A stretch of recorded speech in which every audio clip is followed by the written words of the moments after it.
Les podcasts du Figaro. On l'appelle le beau Fersen. De haute taille, réservé, grave, mélancolique, il ne laisse pas les femmes indifférentes à Versailles sous Louis XVI. Le comte de Fersen est un grand seigneur suédois. Son pays est l'allié traditionnel de la France à l'époque. Le jeune homme de 19 ans rencontre pour la première fois Marie-Antoinette lors d'un bal masqué. Nous sommes le 30 janvier 1774, à l'Opéra de Paris. Celle qui n'est encore que dauphine aime participer incognito à ces divertissements. Fersen ne sait pas qui est la jeune femme masquée avec qui il parle.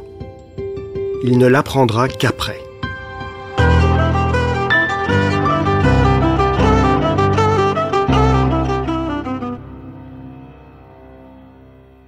Le Suédois regagne son pays et ne revient à Versailles que 4 ans plus tard pour obtenir une position dans les armées françaises.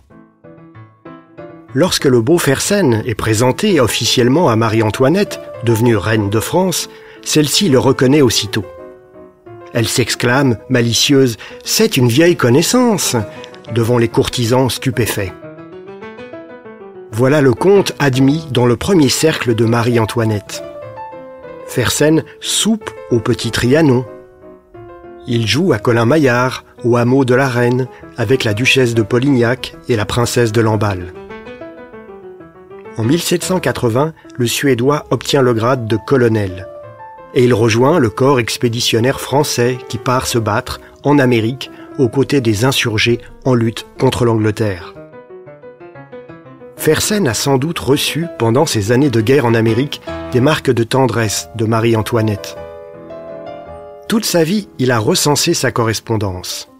Or, à partir de l'automne 1783, apparaît dans son registre le prénom Joséphine. Joseph, avec un E à la fin, était le second prénom de la reine Marie-Antoinette. Elle lui écrit à l'encre sympathique, chaque semaine, et il répond au même rythme. Fersen l'a pris de lui envoyer la partition d'un air qu'ils avaient sans doute joué ensemble au Petit Trianon. Un autre jour, c'est le Suédois qui parle à Marie-Antoinette du chien qu'elle l'a chargé de choisir pour elle. Les liens entre la reine et Fersen semblent s'être resserrés en 1787. Ils ont alors 32 ans. Marie-Antoinette a donné 4 enfants à Louis XVI. 3 ont survécu, dont 2 fils. La souveraine juge son devoir accompli. Elle aurait alors cessé toute intimité avec le roi, tout en lui gardant estime et affection. Et Louis XVI l'aurait accepté.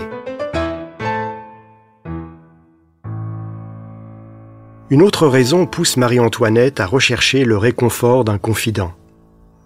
Elle prend conscience que son impopularité devient dangereuse.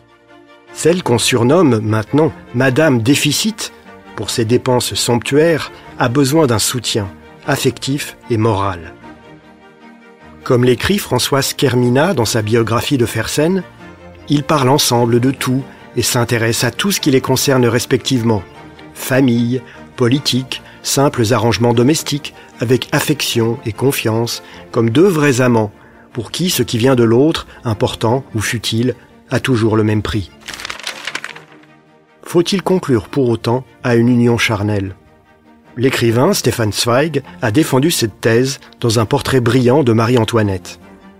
D'un autre côté, l'étiquette, le regard presque permanent de l'entourage et des serviteurs, l'idée très élevée que la reine se faisait de sa dignité et que partageait son favori, plaide pour un amour resté platonique. Sans compter que Fersen noue à l'époque une liaison durable avec une Italienne. Il dissocie peut-être un amour charnel avec sa maîtresse et un amour idéal et impossible avec la reine de France. En tout cas, l'insouciance de Marie-Antoinette n'est plus qu'un souvenir. En août 1788, Louis XVI se résigne à convoquer les États généraux. Il s'ouvre le 4 mai 1789 à Versailles. La Révolution française commence.